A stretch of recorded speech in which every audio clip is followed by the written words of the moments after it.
پھر پچھلے دنوں ایک بڑی عجیب بات اور بھی ہوئی، محسن بولا۔ امی نے خواب میں ایک آواز سنی، وہ کسی پہاڑ کی چوٹی پر کھڑی تھی۔ یہ خواب انہوں نے مجھ سے بھی بیان کیا تھا۔ نہ جانے کہاں سے آواز آ رہی تھی جس کی بازگشت ہر سمت سے آ رہی تھی۔ جا تجھے نئی بیٹی کے لیے زندگی دی، بیٹی دی اور اس کی زندگی بھی دی۔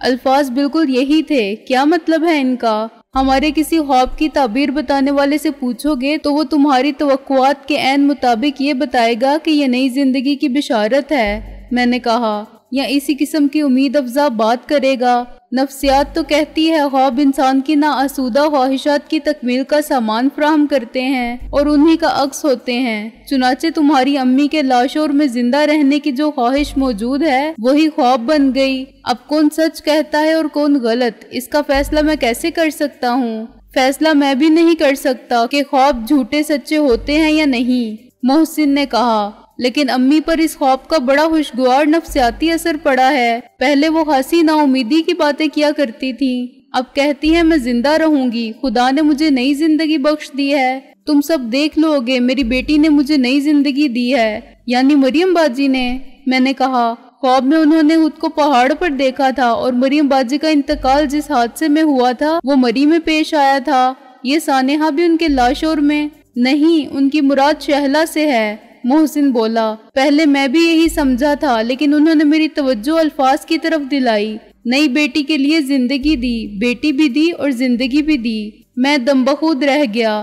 یہ تو کمال ہو گیا، شہلا نے اس حد تک متاثر کر لیا ہے انہیں۔ ان حالات میں اگر شہلا ہی وہ نفسیاتی قوت بن جائے جو انہیں موت کے منہ سے کھینچ لائے تو کچھ عجب نہیں۔ معلوم نہیں کیا بات ہے سکندر، میں ان کی حالت میں موجودہ افاقے کو کسی طریقہ علاج کی کامیابی سے منسوب نہیں کر سکتا، محسن نے کہا۔ یہ ممکن ہے کہ ہومیوپیتھی کا علاج انہیں موافق آ گیا ہو، مگر تیری طرح میں بھی اسے اعتقاد کا کرشمہ سمجھنے پر مجبور ہوں۔ میرے اور ڈیڈی کے لیے ان کے یقین سے روگردانی ناممکن تھی۔ ہم نے ان کے یقین کو تقویت پہنچانے کی پوری کوشش کی۔ یقین کی قوت سے ہی معجزے ظہور میں آتے ہیں اور اسی لیے میں تیرے ساتھ چلا آیا۔ میں نے کہا امی اب تو آپ ٹھیک ہو رہی ہیں، میں یہاں رہ کے کیا کروں گا؟ آپ کی خدمت کے لیے خدا نے آپ کو نئی بیٹی بھی دے دی ہے۔ وہاں سکندر کے ساتھ کوئی نہیں۔ یہ دراصل ان کے اعتقاد پر اپنے اعتماد کا اظہار تھا جو اس مرحلے پر بہت کچھ کر سکتا ہے۔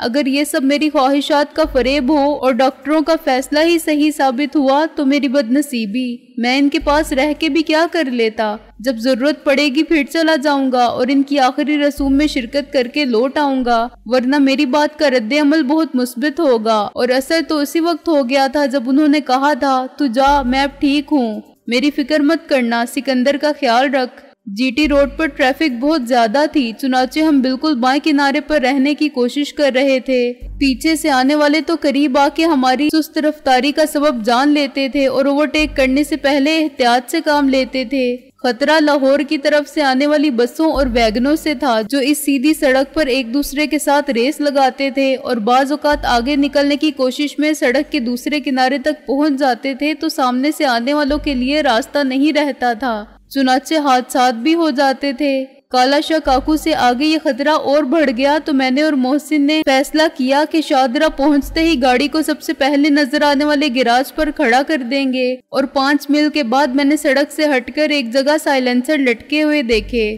وہیں درخت کے نیچے ایک شخص ریڈیٹر کی جالی میں ٹانکے لگا رہا تھا اور دکان بقلم خود لکھے ہوئے داتا نگری موٹر ورکشاپ کے سامنے بہت سی گاڑیاں کھڑی تھیں۔ 2 ٹرک، ایک بس اور ایک ویگن کے علاوہ 2 کاریں بھی زیر علاج تھیں۔ میں نے ہارن دے کر کانسٹیبل کو متوجہ کیا اور اس نے ہاتھ کے اشارے کا مطلب سمجھ کے اپنی گاڑی آہستہ آہستہ روک لی۔ ہم نے اس کا شکریہ ادا کر کے رخصت کیا اور گیراج کے مالک کو تلاش کیا۔ ایک لڑکے نے بتایا کہ استاد کہاں ہیں۔ پروپرائٹر گیراج ہزار درخت کے نیچے چارپائی پر نیم دراز تھے اور زیر تربیت شاگردوں کو ان کی عمر اور سینیورٹی کے مطابق پرشفقت گالیوں سے نواز رہے تھے۔ بیٹھو باؤ جی۔ انہوں نے ہمیں کسی بس سے نکلی ہوئی سیٹ کی طرف متوجہ کیا جو صوفے کا کام دیتی تھی۔ پھر انہوں نے دھاڑ کر کہا، اوئے کبوتر دیکھ، باؤ جی دی گڈی لے کر آ فٹافٹ، تو بھی جا ساتھ ان کے پہلوان۔ جسے کبوتر قرار دیا گیا تھا وہ 14-15 برس کا شوقین مزاج لڑکا تھا جس نے لمبے لمبے بال رکھے ہوئے تھے اور آنکھوں میں چمچے کے حساب سے کاجل ڈالا تھا۔